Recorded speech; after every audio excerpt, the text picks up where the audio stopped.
આજે આપણે વાત કરીશું ટોપિક વિદ્યુતભારોના વિતરણ વિશે।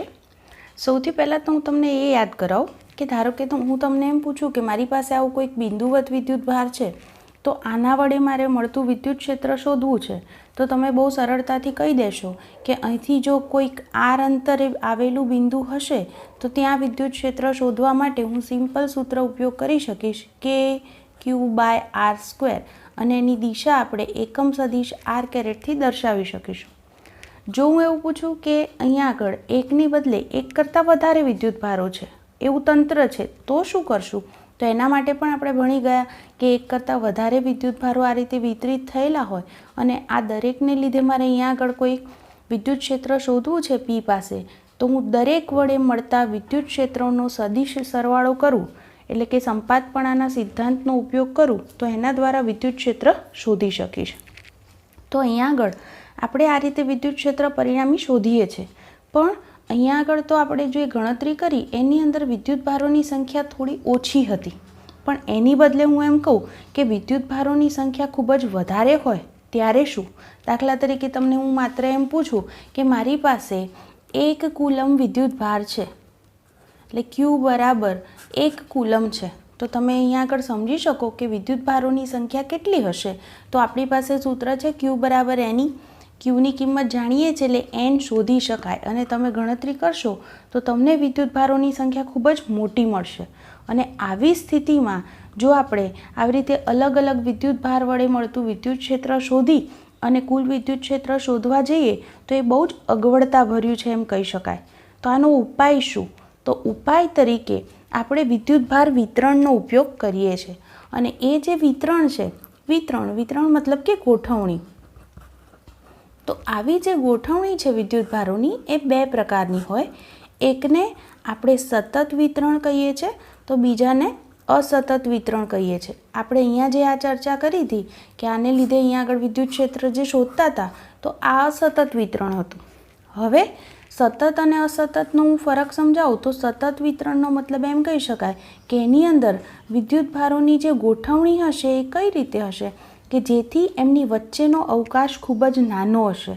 એની સાપેક્ષમાં અસતત વિતરણની અંદર એમ કહી શકાય કે એની અંદર ગોઠવણીની અંદર આવી સ્થિતિ હશે કે વિદ્યુતભારો છે તો એમની વચ્ચે અવકાશ વધારે હશે।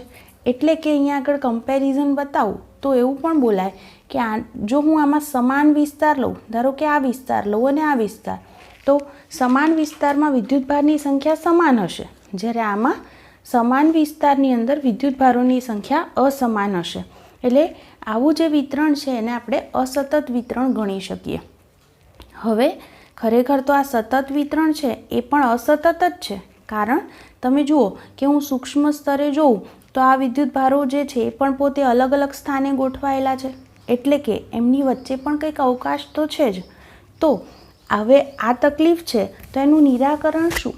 તો એના માટે આપણે એક રાશિ વ્યાખ્યાયિત કરીએ છીએ જેને બોલાય છે વિદ્યુતભાર ઘનતા।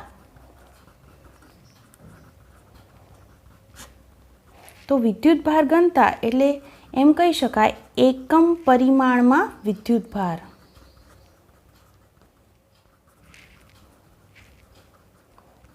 હવે આને ડિટેલમાં આગળ આપણે સમજીએ, પણ પહેલાં તો આને વ્યાખ્યાયિત કરવાથી ફાયદો શું?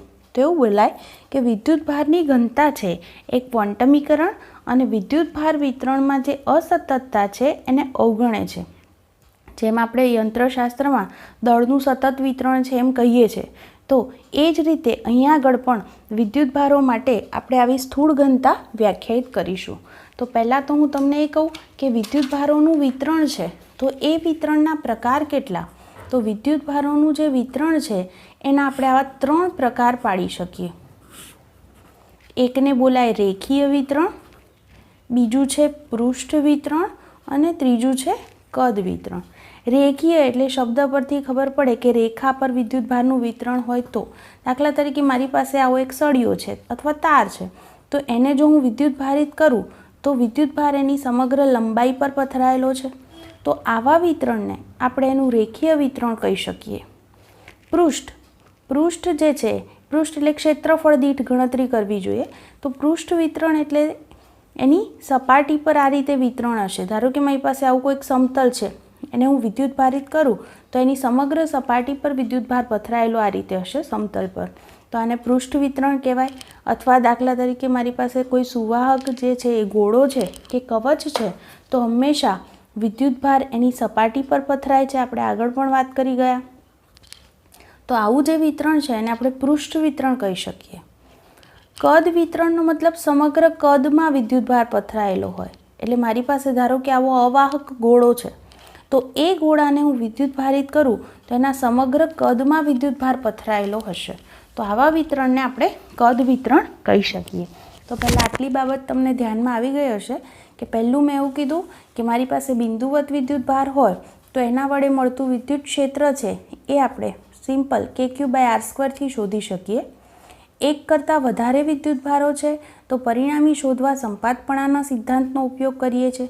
પણ અહીંયા પ્રશ્ન એટલો જ થાય છે કે જ્યારે વિદ્યુતભારોની સંખ્યા મોટી હોય, n બહુ મોટો હોય, ત્યારે આવી ગોઠવણી જે છે એની અંદર સંપાતપણાના સિદ્ધાંતના ઉપયોગ દ્વારા આપણી ગણતરી બહુ જ અગવડતાભરી બને છે.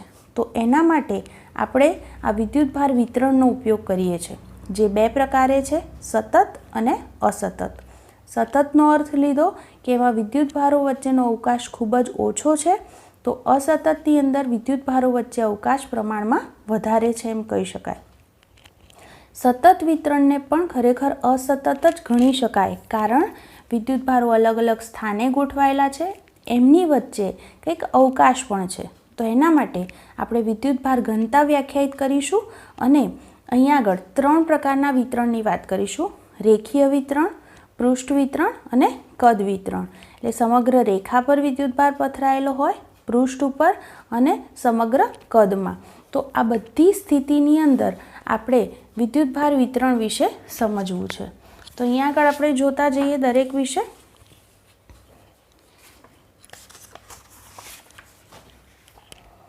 પહેલાં હું અહીંયા આગળ ત્રણેયને જો હું સાથે લઉં તો તમને વધારે ડિટેલમાં ખ્યાલ આવશે. જુઓ, વિદ્યુતભારોનું જે વિતરણ છે જેને આપણે 3 પ્રકારે લીધું. એક કીધું આપણે રેખીય વિતરણ, બીજું પૃષ્ઠ વિતરણ અને ત્રીજું છે કદ વિતરણ. જેના ઉદાહરણ પણ આગળ મેં તમને દોરીને કીધા કે વિદ્યુતભારિત સળિયો હોય અથવા રિંગ પણ લઈ શકાય. વિદ્યુતભારિત સમતલ છે અને સુવાહક ગોળો અથવા કવચ છે એ પૃષ્ઠ વિતરણનું ઉદાહરણ છે.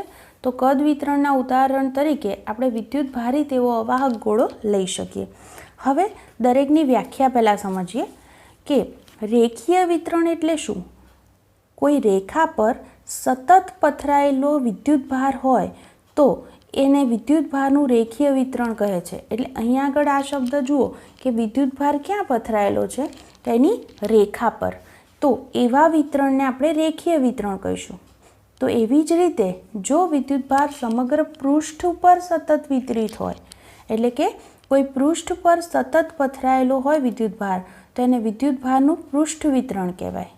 જ્યારે જો કોઈ કદમાં સમગ્ર કદમાં વિદ્યુતભાર પથરાયેલો હશે તો એને આપણે એનું કદ વિતરણ કહીશું. ત્રણેયને સાથે સમજીશું તો વધારે ખ્યાલ આવશે. અહીંયા આગળ આપણે મેં કીધું એમ કે આપણે વિદ્યુતભારની ઘનતા વ્યાખ્યાયિત કરવાના છીએ. તો રેખીય વિતરણ માટે જે ઘનતા વ્યાખ્યાયિત કરીએ છીએ એને વિદ્યુતભારની રેખીય ઘનતા કહેવાય છે.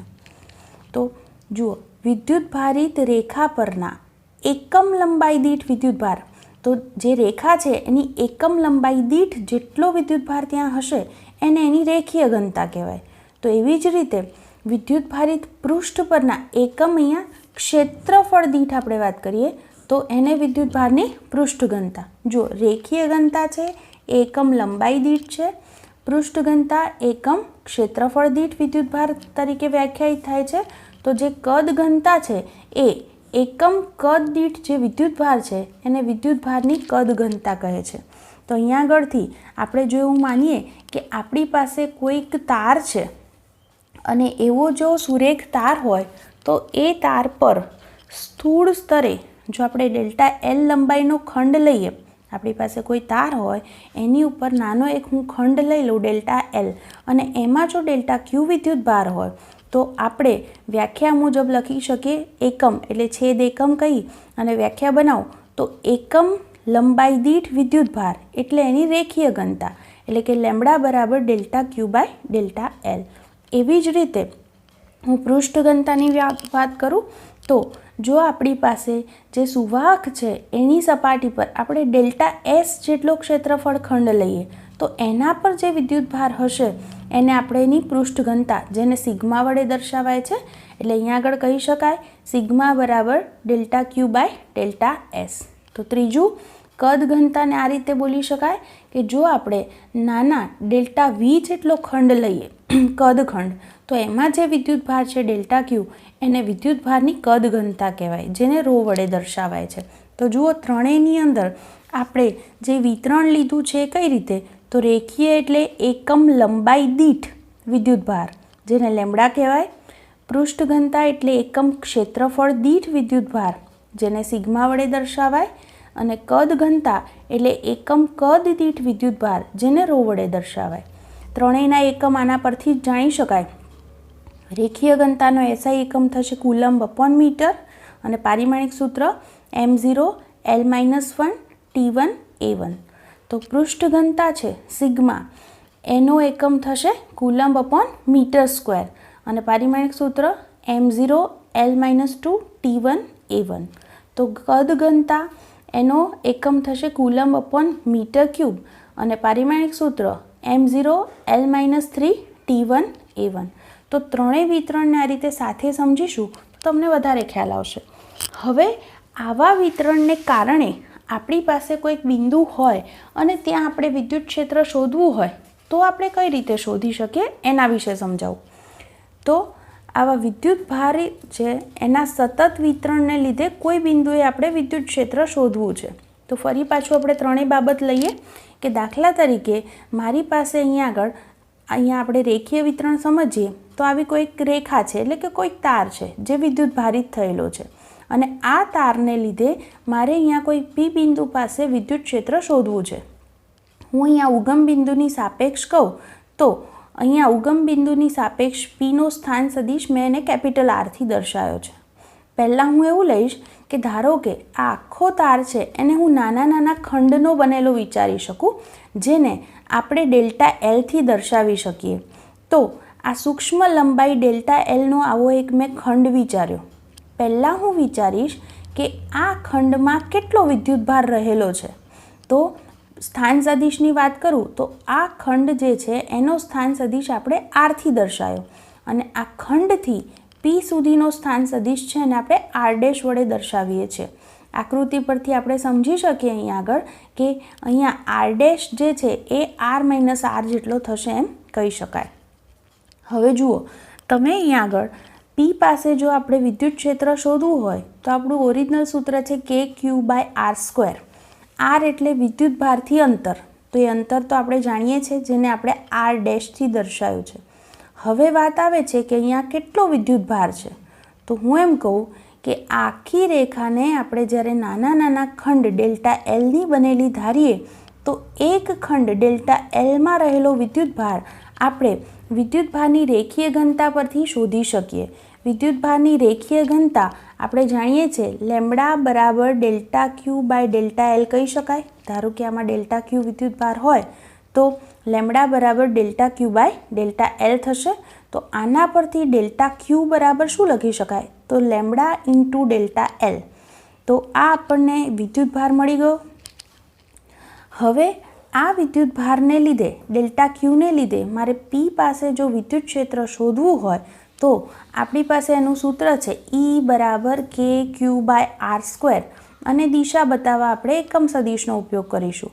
તો ક્યુની કિંમત આપણે શોધી લેમ્બડા ઇન્ટુ ડેલ્ટા એલ, જે અહીંયા આગળ મૂકી શકાય, અને અપોન આર ડેશ સ્ક્વેર છે અને દિશા બતાવવા આપણે એકમ સદિશનો ઉપયોગ કરી શકીએ.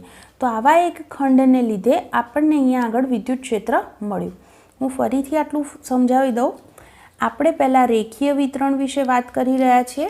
તો આપણે આકૃતિમાં એવું દર્શાવ્યું કે આપણી પાસે કોઈ રેખા છે જેના પર વિદ્યુતભાર આવી રીતે સતત રીતે પથરાયેલો છે, જેને લીધે અહીંયા પી પાસે વિદ્યુત ક્ષેત્ર શોધવું છે.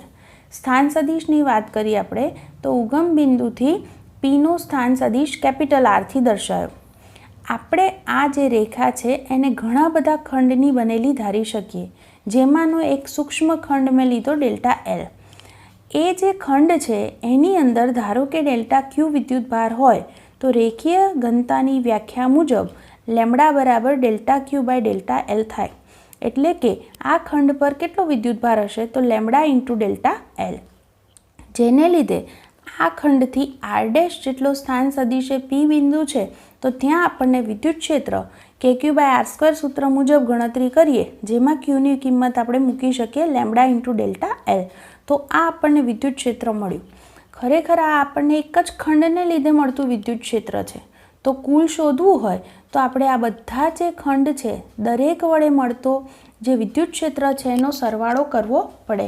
એટલે કે અહીંયા આગળ એવું કહી શકાય કે આવા જે ખંડ છે એ ખંડને લીધે જે મળતું વિદ્યુત ક્ષેત્ર છે તો એ વિદ્યુત ક્ષેત્રનો હું સરવાળો કરું, સરવાળો એટલે સિગ્મા સમગ્ર લંબાઈ પર, તો એના કારણે આપણને પરિણામી વિદ્યુત ક્ષેત્ર મળે. જો ડેલ્ટા એલ આપણે ખૂબ જ નાનો લઈએ એટલે limit delta L tense to 0 લઈએ તો સિગ્માને સંકલન લખી શકાય. એટલે સમગ્ર લંબાઈ પર એનું સંકલન કરવાથી આપણને કુલ વિદ્યુત ક્ષેત્ર મળી શકે. જેમ આપણે અહીંયા આગળ રેખીય વિતરણને લીધે વાત કરી એ જ રીતે પૃષ્ઠ વિતરણને લીધે પણ વિદ્યુત ક્ષેત્ર શોધવું છે. તો ફરી પાછું મારી પાસે આવું એક સમતલ છે, એને હું નાના નાના ઘણા બધા ખંડનું બનેલું ધારી શકું. એમાંથી કોઈ એક ખંડ લીધો જેને મેં ડેલ્ટા એસથી દર્શાવ્યો છે. આપણે આને લીધે પી પાસે વિદ્યુત ક્ષેત્ર શોધવું છે. ફરી પાછું ઉગમ બિંદુની સાપેક્ષે સ્થાન સદિશો કહીએ તો આ ખંડનો સ્થાન સદિશ આર છે, ખંડથી પી સુધીનો સ્થાન સદિશ આર ડેશ છે અને ઉગમ બિંદુથી પી સુધીનો સ્થાન સદિશ કેપિટલ આર છે. પહેલાં આપણે વિદ્યુત ક્ષેત્ર શોધવા માટે પી પાસે અહીંયા આગળ કેટલું વિદ્યુત ક્ષેત્ર છે એ માટે અહીંયા કેટલો વિદ્યુતભાર છે એ ગણવો પડે, જેના માટે હું પૃષ્ઠ ઘનતાની વ્યાખ્યાનો ઉપયોગ કરી શકું કે પૃષ્ઠ ઘનતા સિગ્મા બરાબર delta Q by delta S, એટલે એકમ ક્ષેત્રફળ દીઠ વિદ્યુતભાર. તો વિદ્યુતભાર આપણને મળશે સિગ્મા ઇન્ટુ ડેલ્ટા એસ. તો આને કારણે વિદ્યુત ક્ષેત્ર છે એ આપણને મળશે કે ક્યુ બાય આર ડેશ સ્ક્વેર, અને દિશા બતાવવા માટે એકમ સદિશનો ઉપયોગ કરીશું. તો ડેલ્ટા ક્યુની કિંમત ફરી પાછી મૂકી દઉં અહીં આગળ તો આપણને આ સૂક્ષ્મ ખંડને લીધે મળતું વિદ્યુત ક્ષેત્ર મળશે. ફરી પાછું આવા દરેક ખંડ વડે મળતું વિદ્યુત ક્ષેત્ર શોધવા માટે દરેક વડે મળતું વિદ્યુત ક્ષેત્રનો આપણે સરવાળો કરી દઈએ તો કુલ વિદ્યુત ક્ષેત્ર મળી શકે. એટલે કે એ બધાનો સરવાળો એટલે સિગ્મા સમગ્ર ક્ષેત્રફળ પર છે એટલે અહીંયા એસ લખ્યો છે. જો limit delta S tense to 0 લઈએ તો સિગ્માને સંકલન સ્વરૂપે લખી શકાય, તો આપણને સમગ્ર સમતલને લીધે મળતું વિદ્યુત ક્ષેત્ર મળી શકે. ત્રીજી વાત કરી લઉં કદ વિતરણને લીધે. તો મારી પાસે ફરી પાછો આવો કોઈક પદાર્થ છે જેને હું આવા નાના નાના કદ ખંડનો બનેલો ધારી શકું. આવો જે ખંડ છે એને હું ધારો કે ડેલ્ટા વી કહું છું. આવા પહેલાં એક ખંડને લીધે પી પાસે મળતું વિદ્યુત ક્ષેત્ર મારે શોધવું છે. તો પહેલાં આ ખંડમાં કેટલો વિદ્યુતભાર છે એ ગણવા માટે આપણે કદ ઘનતાની વ્યાખ્યા લઈ શકીએ કે કદ ઘનતા બરાબર delta Q by delta V, એકમ કદ દીઠ વિદ્યુતભાર. તો આ ખંડમાં કેટલો વિદ્યુતભાર હશે તો ડેલ્ટા ક્યુ બરાબર લખી શકાય રો ઇન્ટુ ડેલ્ટા વી. આને લીધે મળતું વિદ્યુત ક્ષેત્ર કે delta Q by R dash square અને દિશા એકમ સદિશ આર ડેશ થશે. ક્યુની કિંમત મૂકવાથી આપણને આ ખંડ વડે મળતું વિદ્યુત ક્ષેત્ર પી પાસે મળશે. તો આવા ઘણા બધા ખંડ છે તો એ દરેક ખંડને લીધે મળતું વિદ્યુત ક્ષેત્ર શોધવા માટે આપણે જો સરવાળો કરી દઈએ તો સિગ્મા સમગ્ર કદ ઉપર સરવાળો કરેલ છે અને આપણને જો limit delta V tends to 0 લઈએ તો સિગ્માને સંકલન સ્વરૂપે લખી શકાય. તો આ રીતે આપણે સમગ્ર કદ ઉપર સંકલન લઈ અને કુલ વિદ્યુત ક્ષેત્ર શોધી શકીએ. તો આ રીતે આપણે જુદા જુદા પ્રકારના વિદ્યુતભારના વિતરણ આપણને આપ્યા હોય તો એની મદદથી વિદ્યુત ક્ષેત્ર આ રીતે ગણી શકાય છે.